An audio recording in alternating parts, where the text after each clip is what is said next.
Welcome back to The Thinking Mind. Today, we're continuing our conversation about ADHD, and with us in conversation is Ari Tuckman. Ari is a psychologist, presenter, author with 25 years in private practice. He specializes in diagnosing and treating ADHD and works with individuals, couples, and families.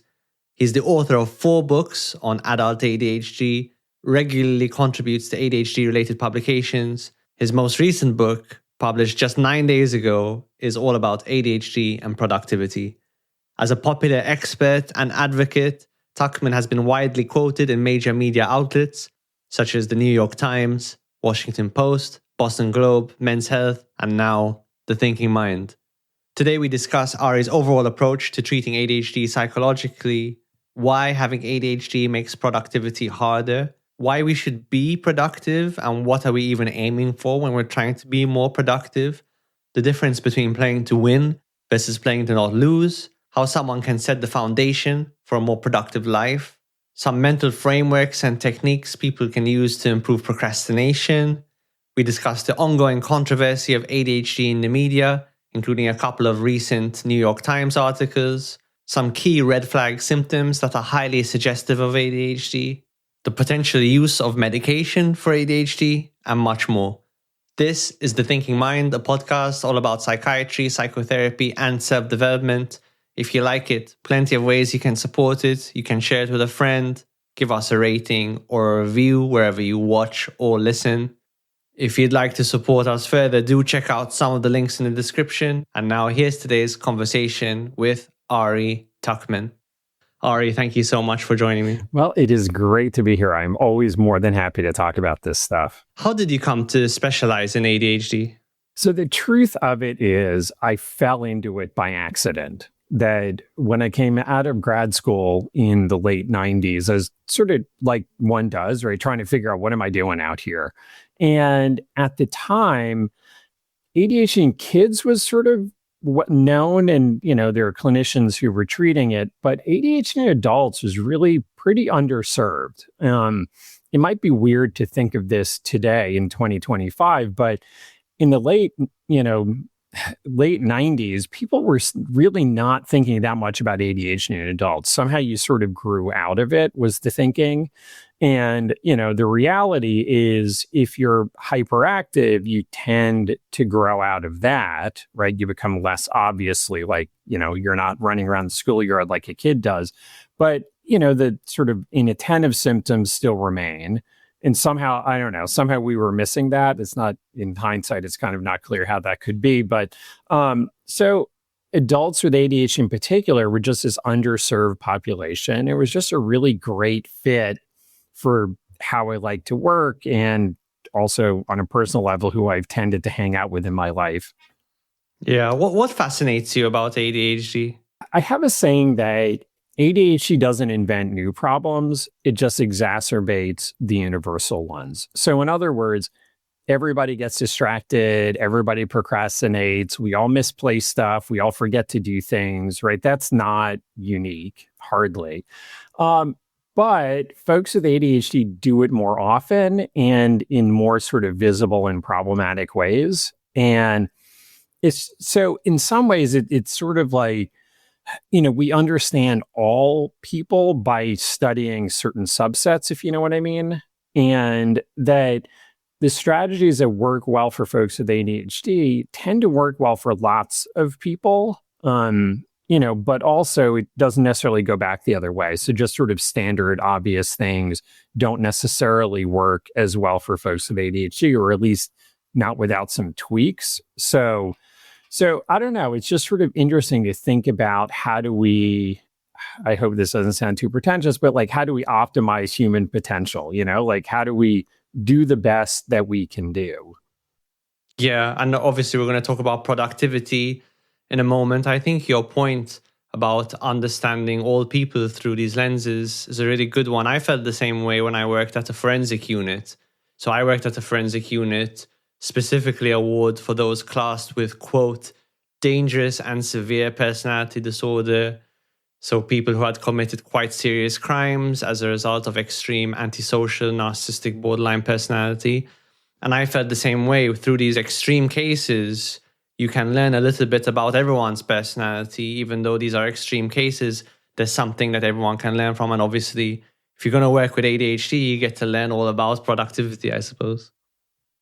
Yeah. And that's exactly it. So, so some of it, let's say half the work is helping people like genuinely perform better. And, let's be honest, we all at some level would like to perform better, right? That's why the self-help industry is as big as it is.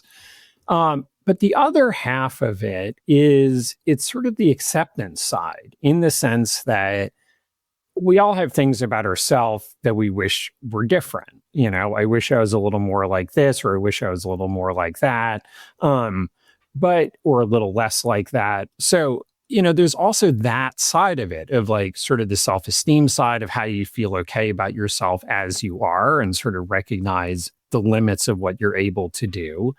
But then if we get into relationships, whether it's romantic relationships or, parenting, if we get into friendships or relationships at work, there's also that part of it.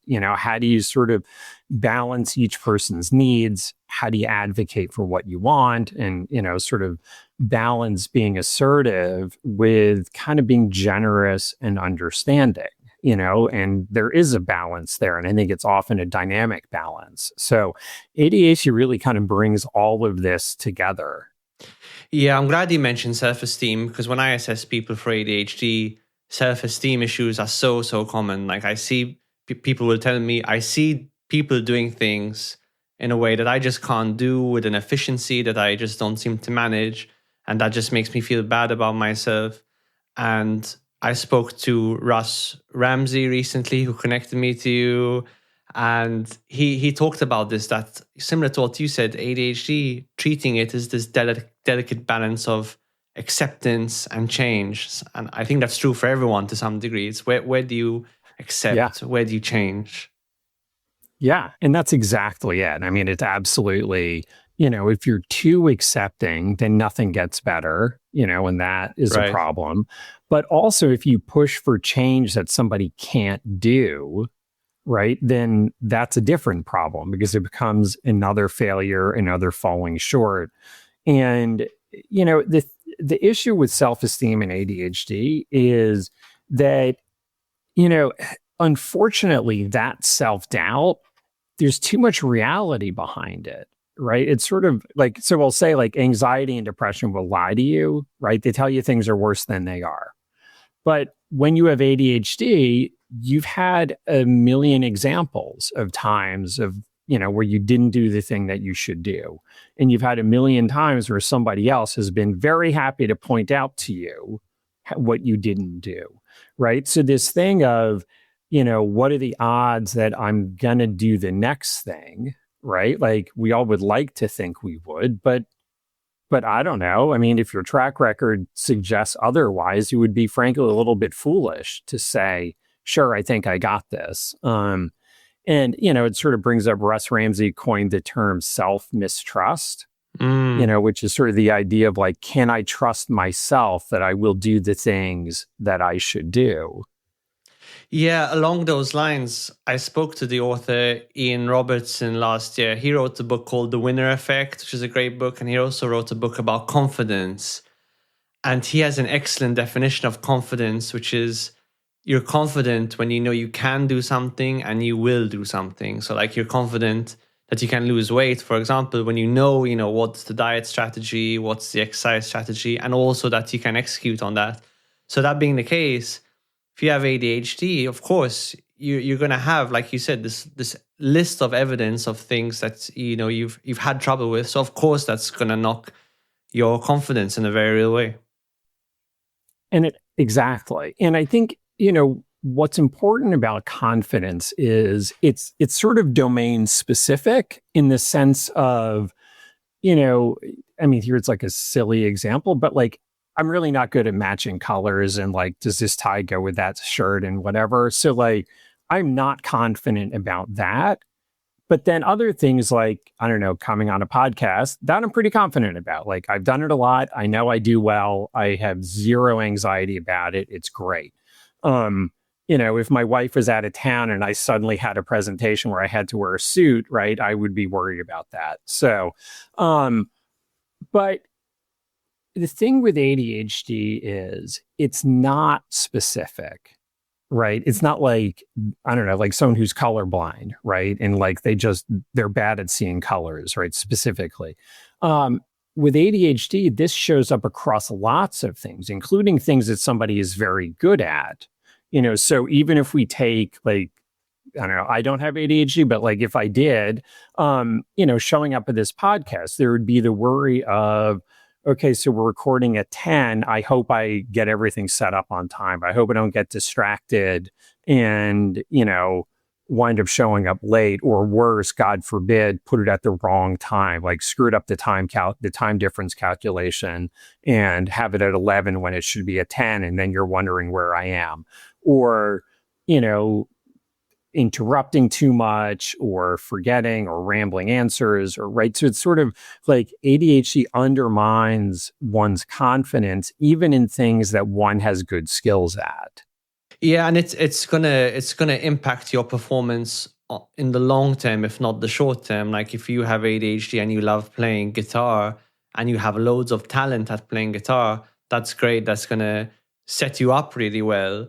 But the best guitar players are going to be the ones that can practice and do the scales and do all the boring things you have to do to really achieve mastery. So as you say, in the long term, it's gonna put you behind the competition. Yeah, I mean, it absolutely does. And unfortunately, there are many things in life that are like that, in the sense that there's these sort of, I don't know, let's just say related aspects or I don't know, the mundane aspects of it. Like I think, playing scales is a good example.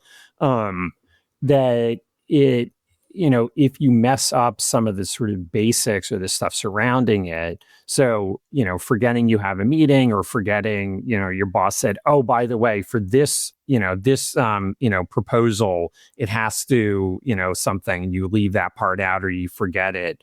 And then, you might be great at putting together sales proposals, but without that specific piece, it doesn't hit the mark. Or, other sort of things of that sort, or, not planning the right amount of time, or procrastinating on it, or, lots of other things like that, right? So it kind of hamstrings your other strengths and abilities.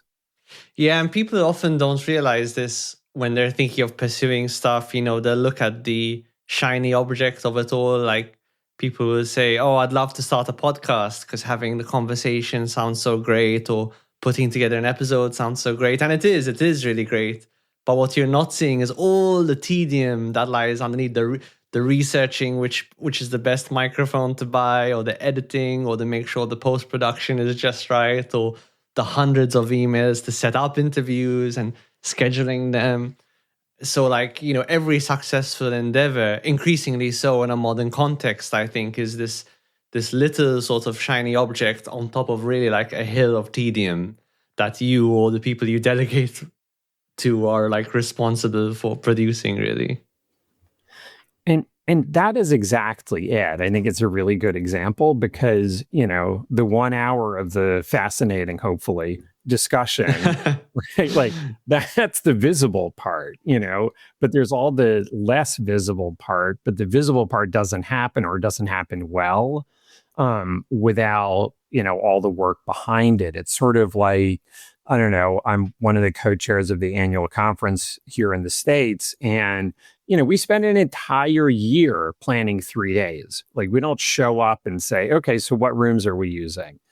So I don't know, I sort of came up with a line, like the only things that just happen at a conference are the things you don't want to happen, Is there no space for magic moments, for improvisational moments though at the conference? I mean, there absolutely are, but I think you got to hit the fundamentals right, and maybe sort of set up some of those, sort of create the context in which those magical moments can happen, which I think is, very true for situations at work or social situations, those sort of chance encounters or those random conversations that, are great and like really interesting things come of it. But for that to happen, other things have had to happen first. You know what I mean? Like, if you're scrambling to catch up and hit a deadline, get something in before 2:00, you don't have time to have that conversation. Or if you miss some things from the meeting, right, then the discussion that happens doesn't, like something doesn't come together or there's something missing. So yeah, I think it again, right, it's not having every moment scheduled because that's too much, but you also can't be flying by the seat of your pants either. So it's finding something in between. Yeah, absolutely. Before we talk about productivity, do you take the view that ADHD comes with natural strengths as well? And if so, what are those strengths? So there is debate in the field on this. And, there are some people who will sort of take the position that, ADHD is a gift, or the more, updated term is ADHD is a superpower. And, the position that I take is, if you really look at the research, I think it's hard to say that it is. But having said that, people with ADHD have tons of gifts and strengths and superpowers, right? Now, did that come from your ADHD, or is it just who you are, or did you inherit it from your grandmother? Like, I don't know, but truthfully, I don't care. Like, whatever, if you're good at a thing, then you're good at it. I don't care where it came from. I think the idea of sort of the strengths of ADHD, I think, is well-intentioned in the sense that if you struggle in lots of ways, like, for God's sake, it would be nice to have some things you can feel good about, So like, from a self-esteem perspective, I think I agree with the end result. Like, I do want people with ADHD to feel good about themselves. The risk in overplaying this ADHD as a superpower card is, on the one hand, it's a pretty good reason not to do anything about it, like, either as an individual of saying, well, I don't want to take medication, or I don't need to talk to someone because, I have this amazing superpower. It potentially also runs the risk of sort of undermining, like, accommodations at work or school or other sort of legal protections, which, until this past year, this past 6 months, at least in America, was not a thing we had tons to worry about. But given the current administration and the attempts to close the Department of Education, this is legitimately a risk. Like, when the Department of Education gets closed, all those IEPs and 504 plans, the school accommodations that students all get thrown away. And every single state needs to enact new laws to offer protections. And let me just say, good luck, right? All of these students on IEPs and 504s, ADHD or hearing loss or any other thing, every single one of those students is out in the wild, and we need to start over. So, like, this is a big, big deal. And I think when you say ADHD is a superpower, there are those who will use that in a problematic way. Yeah, and there's this debate, of course, is happening within the autism community as well. And in the UK, we tend to use more understated language. We might not use the word superpower, but we'll ask a question like, is autism a disability or a difference? Or is ADHD a disability or a difference? And I think I would take the view that it does come with some natural strengths. Probably, like, what I hear over and over again from people with ADHD is they tend to excel at physical tasks that require like immediate dynamic attention, things like playing sports, other more hands-on tasks. But I do agree with your point that if we, in an effort to help people feel okay about themselves, use words like superpower, we can really obscure some of the things, some of the very real problems that deserve attention. It's hard to deal with a problem at any level, societal or cultural or individual, if we don't name it as a problem, of course. Yeah. And I mean, the thing about it is, I totally get it. This idea that, that things are over pathologized, or, there's problems with the medical model. It's not perfect. So, I understand the idea of sort of pushing back and talking about difference and talking about a range of abilities and ways of being. And I'm all behind that. Like, that is totally fine by me. I think by definition, ADHD and autism are a difference. Like, there's a range on these abilities, and some people are on one end and some people are on the other, and most people are kind of somewhere in the middle.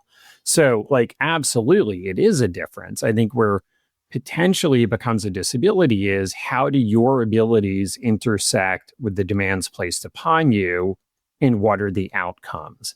Now, on the one hand, obviously, I would like to see society be more flexible about how things are done, and, some accommodations, and just people not being jerks, right? Let's just call it that. Great. Also, you live in the real world, and everybody around you will not accommodate everything about you, right? And I'm not saying that that's okay. I'm just saying that that is what it's like. If it rains and you're going to get wet, like, I don't approve or disapprove of the rain, but I'm just telling you it's raining. I think you might want an umbrella.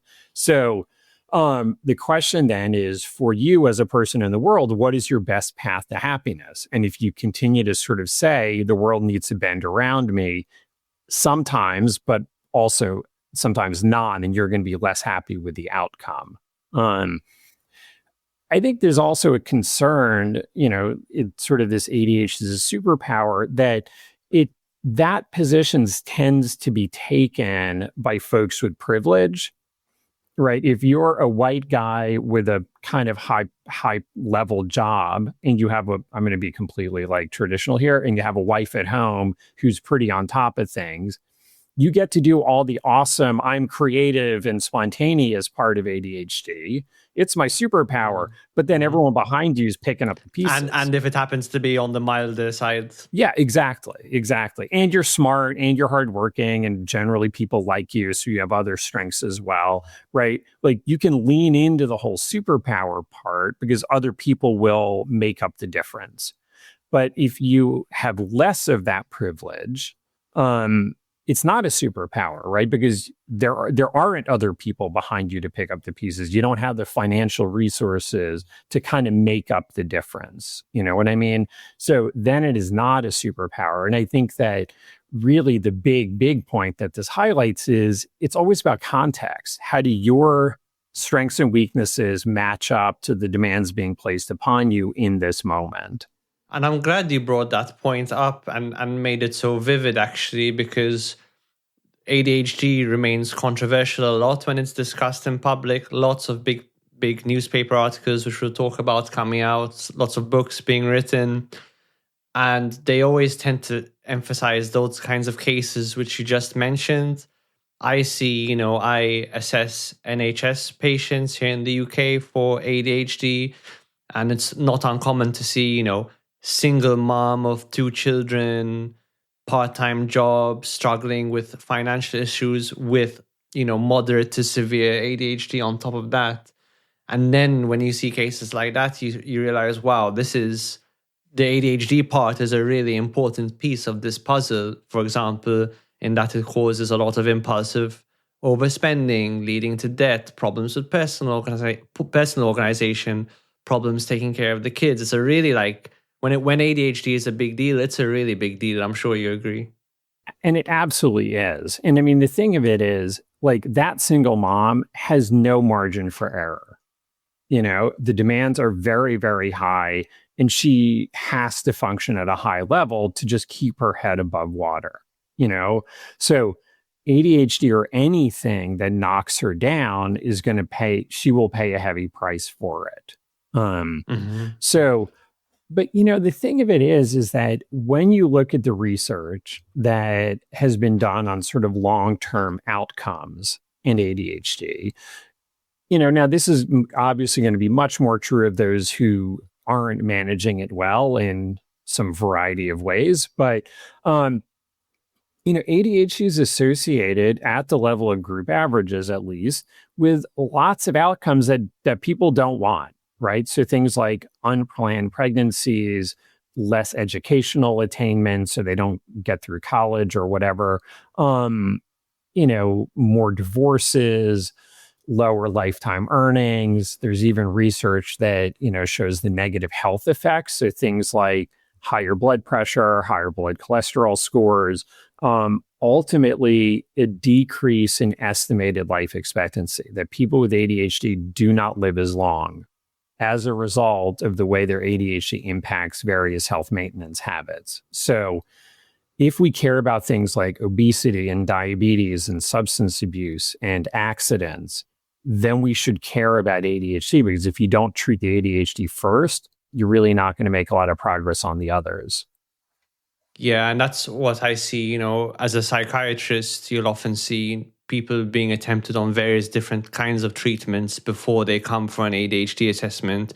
People will try and treat their depression, say, with various means, psychological medication or anxiety, and you really realize actually the ADHD is often the most fundamental layer which needs to be addressed before anything else can move. And that is absolutely true. And, it's not uncommon that folks, particularly adults, particularly women, tend to be more likely to be diagnosed and treated for things like anxiety or depression before finally, maybe eventually being diagnosed with ADHD. And on the one hand, there probably is some anxiety and depression there, but the analogy I use is it's sort of like painting the water stains on the ceiling, but not fixing the roof first. You have more things to be anxious and depressed about.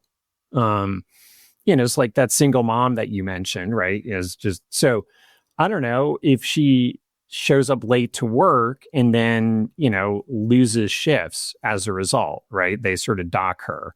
Or if she impulsively spends too much on, something, then, money is tight for the month. Or God forbid, she leaves her cell phone, on the train or the bus or who knows where, right?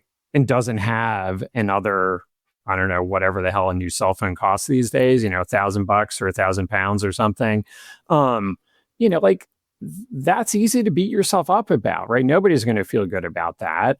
But especially when it's not like that one time it happened, but it's more like, ugh, here we go again. Or I didn't read the email from the teacher, or I don't have time to sit down and help my kids with homework because I got home late and I'm just barely trying to get food into them. So, beating herself up about how she's sort of failing her kids as a result. So, she should be anxious and depressed. She is reading her world accurately, but, let's get to the root of it. Let's help her genuinely feel more effective in her life. And then I think she's going to have a lot less to be anxious and depressed about. And on that point, and I'm curious to get your thoughts on this, it's striking how often when people get a diagnosis of ADHD, often they're very relieved. And I'm not sure what to make of this. I've been a clinician for 10 years. I've diagnosed things like depression, anxiety, psychosis, bipolar disorder, various personality difficulties. Sometimes the diagnoses are more like psychological or informal. I think you might have people-pleasing tendencies. And with none of these do I experience generally the kind of relief that you see often when someone gets a diagnosis of ADHD or sometimes autism. What do you make of that? Is that something that concerns you? Because I've seen that as a source of concern for other people in the media. What do you make of it? Sure. And it's odd to me that some people feel concerned about it. I think to me, what it reflects is finally an answer that really makes sense. Right. People like logic. They like it when the pieces fit together. I think it's that for folks with ADHD, they have been told, because ADHD is a rather visible kind of a thing, right? People may not know, that person has ADHD, but they know something, right? Why is she always late? Why does he keep losing stuff? He says he's going to get it to me by 3:00. He never gets it to me by 3, right? So people see things and they sometimes say things, and not always in the nicest way. So this is something that if you have ADHD, you have something, even if you don't know what it is that's causing the way things happen. But I think now it becomes I kind of use the analogy. It's like when you're watching, a mystery movie, and then in the last 5 minutes they reveal and you're like, oh, right. And all these weird random things sort of fall together. And you're like, oh, that's why the boyfriend, I don't know, his hands were wet when he came out of the kitchen or whatever. So I think there's a sense of relief of how it all comes together. And so I think partially it's sort of in retrospect, looking back, this all fits together. But I think maybe there's also some hope looking forward of, now that I understand this, now I think now there's some hope that I'm going to be able to do something about it. Yes, and adding to that, I think there's a sense of relief because the group of problems that ADHD comprises, it's not obvious. If you didn't know about the existence of ADHD, it's not obvious that those problems would be connected. Like, it's not obvious that problems tracking your time would be connected to problems with concentration, would also be connected to, say, fidgeting, impulsive spending. At first glance, they seem like separate, sporadic issues, and only through kind of an ADHD type understanding can we realize, oh, actually, these have common origins. Like, they all relate to, sustained attention or delayed gratification, et cetera, et cetera. So I think that's helpful for them as well. Yeah, and that's exactly it, right? It's sort of that if when you think about ADHD as either hyperactive boys or I just can't pay attention, right? Then these other things don't really fit together. So, there often is a great sense of relief about how this all sort of comes together.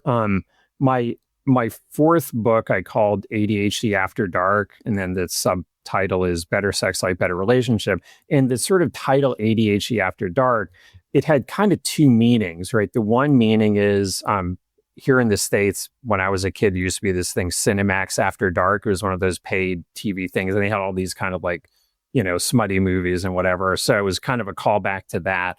But it was also kind of the second meaning is when you're sort of living in the dark, right? Where you're like, I don't understand what's going on. Why do I keep doing this? I try all this stuff, or we try all this stuff, whether that we is your parent, your romantic partner, your therapist, your prescriber, whoever the we is, like we keep trying and somehow it never quite gets the job done.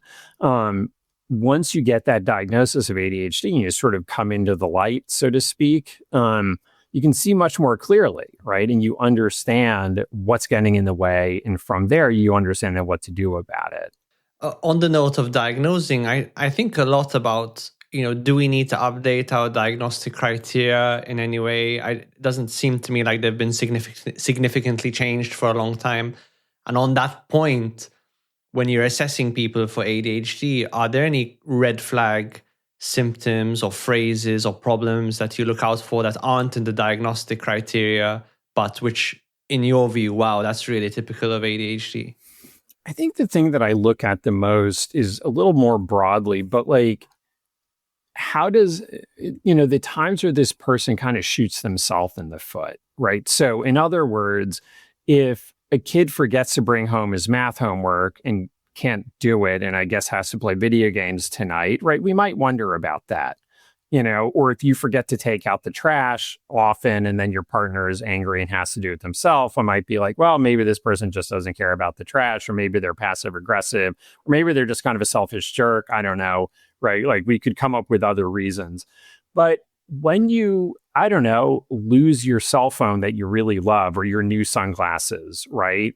Like what do you get from that? Nothing. When you run late to your own things and it's really stressful, when you feel frustrated with yourself about how these things work out, despite really trying, despite these promises of like, this time is going to be different, like not different, not much, not 3 days later, it ain't. So, like that's the stuff that I look at is like, despite knowing better, despite knowing how, despite putting in the effort, just like not hitting the mark. Yeah, I think that's a good way of going about it, because a lot of people might say, how can you tell the difference between ADHD and certain personality traits and differences. And I think it's important in an assessment to really get a sense of what that person cares about. Because then by definition, you're kind of pricing in what their personality is like. Like, okay, do you really care about the guitar? Yes. How do you find practicing? Well, actually, even though I have a lot of talent, I just can't get those scales done because, and then a huge red flag would be like, for me, frequent boredom, even in things that you typically enjoy, and having to take in multiple forms of stimulation at the same time. I need to be on my phone with the radio on while watching TV, needing stimulation. For me, needing stimulation when I'm going to sleep, like I need something to occupy my mind, to allow my mind to shut down, because otherwise my mind is too loud, obviously excluding any crazy, pre-sleep practices. But those really stand out for me as very typical. Yeah. No, I agree. I mean, these are the sorts of things that we're looking for, right? It's that sort of across time, across situations, that there's, continued struggles, but also sort of an inconsistent performance, right? So when you're interested, when it's exciting, you do great. When the pressure of the deadline is on, maybe then you do great. But when it's not very interesting and when there's no immediate deadline, it's like, trying to, drive through mud. You just can't get the wheels turning. And now going deeper into the topic of productivity, of course, you've just released a book. Is it 9 days ago? Yeah. 9 days ago, the ADHD Productivity Manual, which I'll definitely be having a look at. First question, why does ADHD make productivity harder? Some of it is the stuff we've just been talking about, right? That like it's just all the ways that ADHD affects procrastination, forgetfulness, kind of losing details or being disorganized. So like I have this thing, but I can't find it and I need it for this project. Tuning out in conversations or like in a meeting, or you read an email and there's a couple things in the middle there, but you don't really, those sort of slide by. So in lots and lots and lots of different ways, ADHD impacts your ability to kind of do the right thing at the right time and hopefully in the right way. So yeah, I mean, in lots of ways, and folks with ADHD and the people around them know this well. And how certain are we from a scientific standpoint about what's going on in the brain that's contributing to these problems? I mean, there is absolutely research out there, right? That now I should put a little caveat here that when you compare group averages in research, we can absolutely show differences in brain scans and brain volume and things like that. That does not mean that you can do brain scans to diagnose individuals, right? Like it's good for research, but it's not good for individual diagnosis or treatment. But yeah, like we see differences in activity levels in different parts of the brain, primarily related to things like attention, also emotional regulation, and just in general, sort of where the executive functions kind of do their thing to help us navigate a complex world and, do the right thing at the right time. And when we start working on productivity, obviously you work with patients with ADHD to help improve their productivity. I think we need to inject some optimism into the situation. How optimistic should people be if they have ADHD and they want to improve their performance and their productivity? I say that ADHD is at its worst before you know what it is. But if you, like anything, right, if you understand what's getting in your way, you're in a much better position to figure out what to do to make it better. So, a lot of managing attention begins with managing your environment, right? It's kind of obvious to say, but we don't always do it. So, if you have things you need to do to, reduce the competing distractions and temptations, so you're more likely to stay on track. Other stuff like, using your calendar and your to-do list well, which is another obvious thing, but like there is an art to it, so even things like, putting something on your to-do list, right? There's the question of like, well, should it even get put on there in the first place? Like, do I want to do this thing? Do I have the ability?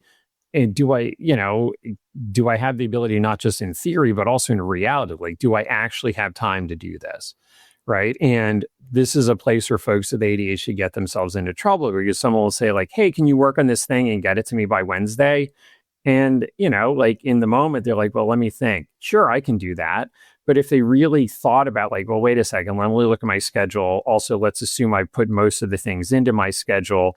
Let me think about what else I need to do. What's between now and Wednesday? Is this really a thing that I can actually pull off? And in that moment, they might say like, you know what, I can't on like maybe Friday, but like definitely not Wednesday, right? So if you say sure, and then it's like end of Tuesday and you go, oh crap, I was supposed to get him that, right? It's sort of too late, right? So part of being productive on some things also means being able to assess whether you can do it and want to do it, and sometimes saying no, right? Saying no to other things. Yeah, absolutely. I think that ability to be strategic and realistic is so important, because even people without ADHD, of course, have this problem, and then we have to interact with those other parts of our psychology, like our people-pleasing tendencies, which might mean we really want to get everything done for everyone, or we, God forbid, attach our self-esteem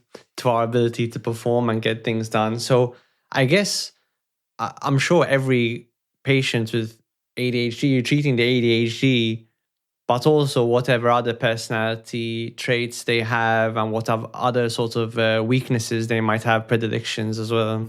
Yeah, I mean, that's the thing, right? ADHD is a part of someone, but it's not all of who they are, right? So what are their other strengths and supports and resources? What are their other sort of weaknesses and challenges and struggles? So yeah, I mean, we always treat the person, not just the one thing. And that's true for obviously everything. What do you think? I mean, you mentioned some of them, but what do you think are the most crucial, like, first steps someone with a diagnosis needs to make to set up a more productive life? The first thing I always recommend is really like spend a bit of time to really understand what ADHD actually is, right? What is it? What is it not? And I think usually, I mean, if it's the right diagnosis, there's going to be a lot that will sort of resonate. Now, obviously, people are different, so not everything, but I think there's a lot that will resonate. And on the one hand, it may just help you feel better of like understanding yourself. And also, it may hopefully give you some kind of good strategies, or as I say, like, don't reinvent the wheel. Right? Other smart people have figured out good ideas. Don't figure everything out the hard way. Right? So there's that part of it also. I think it's also worth having, some serious thinking about, is now the time for medication? Because, in general, the medication for ADHD, specifically the stimulants, right? Like we know from decades upon decades of research that like these medications are generally quite effective, right? They do a good job at what they're supposed to do, and also quite safe and tolerable, right? And if you don't like how you feel on one, you change the dose, change the medication, talk to your prescriber, right? Most people can figure out something that works pretty well. And the reason, and I say this as a psychologist, like I do not prescribe medication, so I got nothing to gain on this, but it helps sort of close the gap between intentions and actions. So things like you should put everything into your schedule and then you should check it when someone asks you if you can do something. Sounds great. Also, here, let me give you some other advice. You should wake up at 5 a.m. You should floss your teeth, and then you should go for a 4-mile run. Ta-da, now you're in shape, right? Like, lots of things sound great, but can you actually do it? And by the way, not like 3 times, but like every goddamn day for all of the days, right? And that is where medication can be really helpful in just helping someone with ADHD be more consistent and better able to apply the rest of their skills and abilities. Yeah, and we see this debate with antidepressants as well. And I think actually the evidence for antidepressants overall is actually weaker than for ADHD medication, We've spoken to a number of experts on this and participated quite actively in this debate in the UK. And one of the really strongest arguments for medication for treating a mental health condition is the fast relief. We're often dealing with people who have been burdened by a problem for 2, 5, 10 years. ADHD tends to be longer term than depression. But even for antidepressants, it's very, very understandable why someone with depression would need some kind of fast acting relief or would at least want it. And it doesn't have to be mutually exclusive. Of course, medication can be a super useful tool to help catalyze those more psychological strategies. Yeah. And I mean, that's the thing, whether you take medication or not, you still got to do the work. Like, we all have to do the work. That's just life. Sorry. But what it does is it makes it a bit easier to do the work. It makes it easier to be more consistent about doing the work. Do you have a strong view on the long-term effectiveness of medications? Because one of the concerns is perhaps the medication might wear off after 2-3 years. Of course, it's quite hard to do long-term medication research, so there isn't a ton of it. Do you have much experience of that with your patients that you could speak to? I mean, I think it's hard to say. And I think, as you said, right, long-term research is hard to do because there's so many other variables of like what else is going on in this person's life over 3 to 5 to 10 years. Are they being consistent about taking the medication? Has the dose changed? Or has other stuff in their life changed? So I've certainly had conversations with clients where they're like, oh, my medication is not working as well. And then we start talking about it. And, they're getting like 5 hours of sleep a night, right? I'm like, well, I don't think it's the medication in that case, or let's say, I don't know, they have a newborn who's keeping them awake, or their job, they got promoted, or there are cutbacks or whatever, and they're working twice as hard, or, so like we need to take things like that into account as well. Because, medication can take neither credit nor blame when other circumstances in your life change. Getting back to productivity, of course, one of the most common problems people with ADHD report is procrastination. What is procrastination? It affects us all. We are all affected by it. It's like that's the real pandemic. Of course. What is procrastination? How can we start to deal with it? So procrastination is basically, and as you said, we all do this, so we all know this, but it's not doing something now that would be better for us to do now. What's interesting about procrastination is most of the research on procrastination is more about the sort of anxiety-based procrastination, right? I should really do this thing, but I feel kind of nervous about it. I'm not sure how to do it, or I'm worried I'm going to mess it up. So I'm just going to avoid dealing with it, right? And it's anxiety that holds a person back. The ADHD brand of procrastination is a little bit different in that it is more, it's not about I feel anxious, I can't do it. It's more the opposite. It's that like, oh, yeah, I got this thing due next week. I don't know. I don't know. I'm working on this other stuff, but I should really figure it out. Right. And then as the deadline gets much closer, now they begin to feel it, right? It sort of hits their mental radar and they get that kind of fire in the belly, so to speak, of I should work on this. But the difference is with folks who don't have ADHD is that they're thinking a little further ahead, right? So it's not just today and tomorrow, but it's also like next week, maybe even next month. And I should really, it would be good right now if I did some work on this, even though I'm not going to pay a price for it until later, So it's sacrificing in the present in order to make a situation better in the future. How do we learn to improve this? I mean, when it comes to ADHD, medication is quite helpful, right? So that's part of it.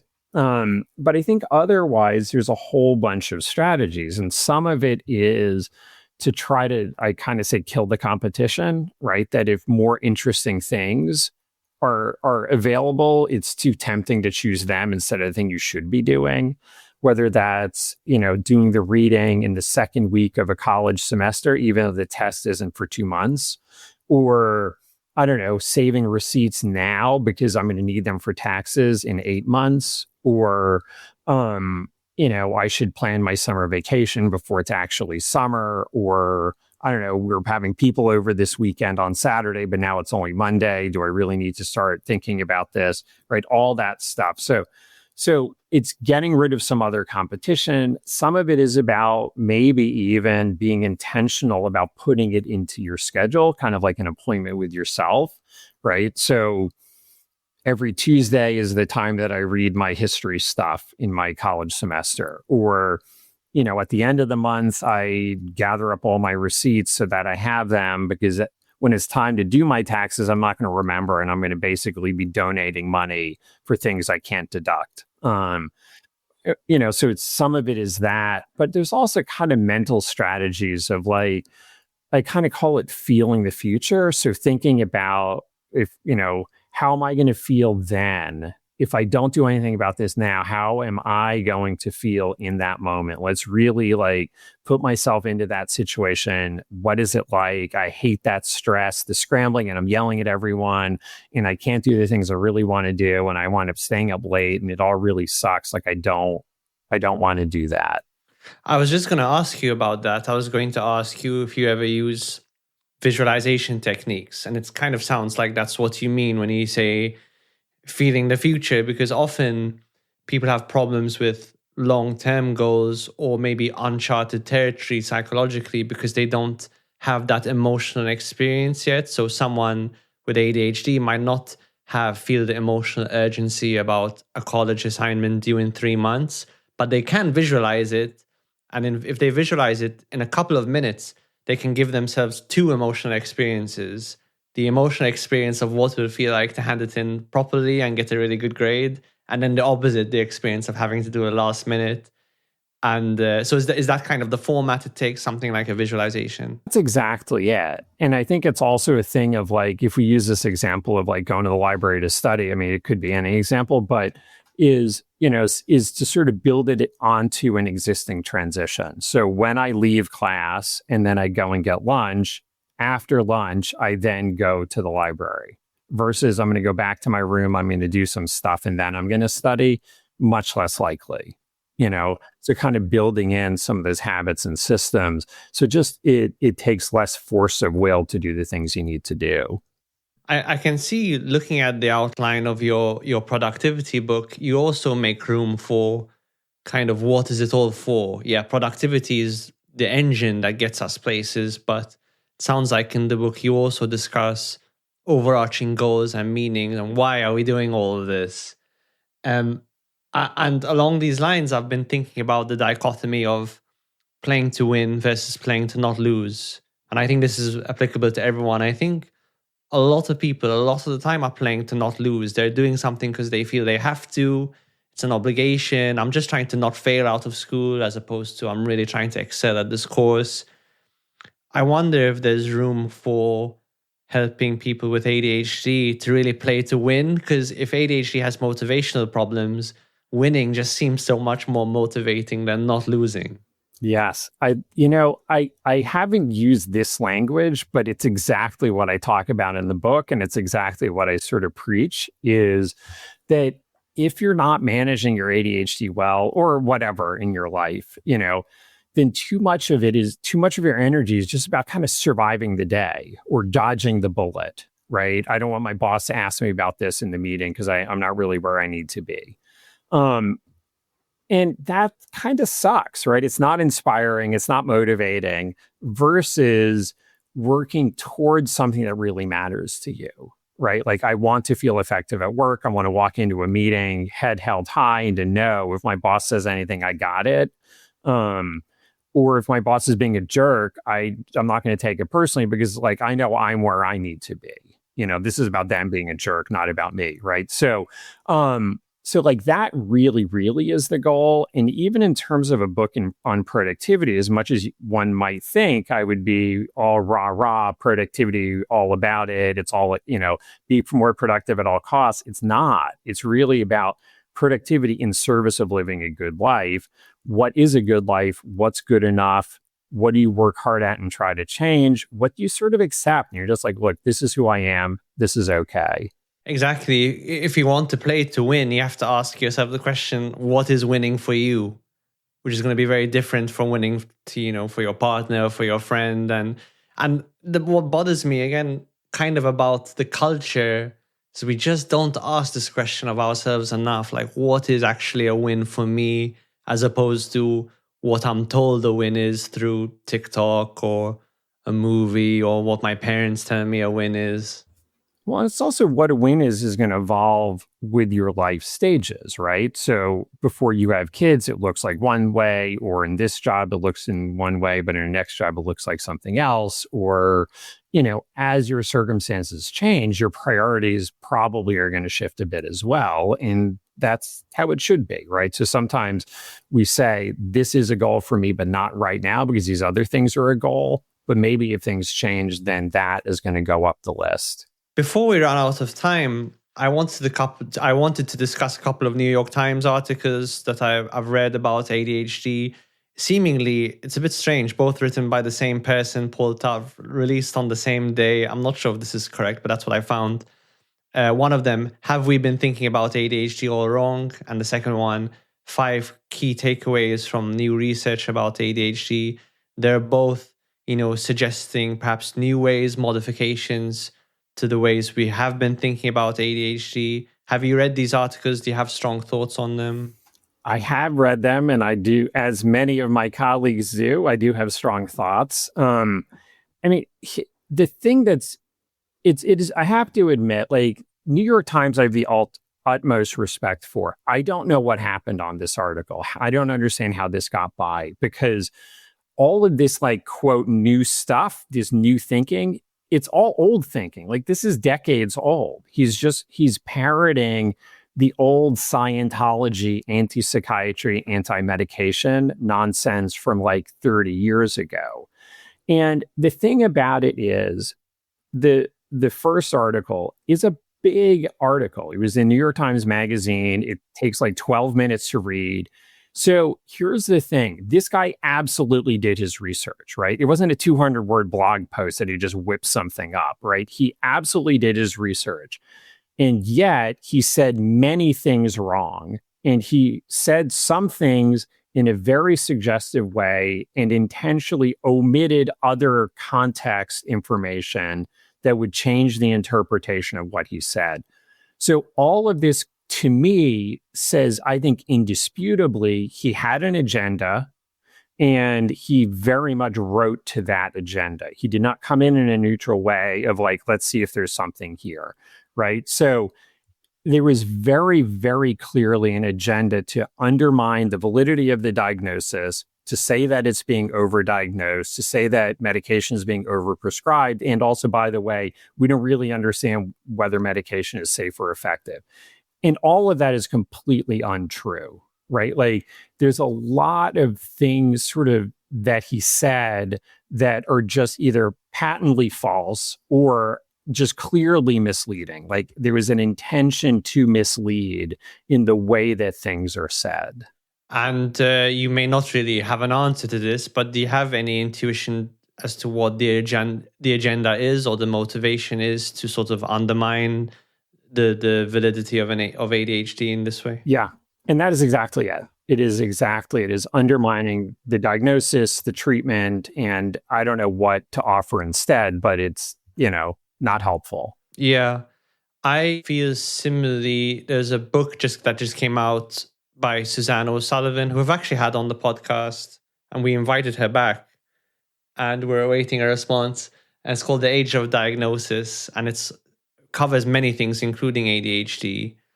I think there are important points to take into consideration in that book, and also in the article. I think the things that I think are important is sometimes it's very difficult to make the call. Is the diagnosis appropriate or not? There are cases where it's very clear to not make it. Sometimes a lot of cases where it's very clear to make it. There is a gray zone of people with traits, and there is a subjectivity to the diagnosis in those situations. And I think that being the case, we should start, this is my personal opinion, start to think of ADHD as more of a spectrum, more along the lines of autism, than as a categorical, because right now officially it's you either have ADHD or not, and I just don't think that reflects the reality.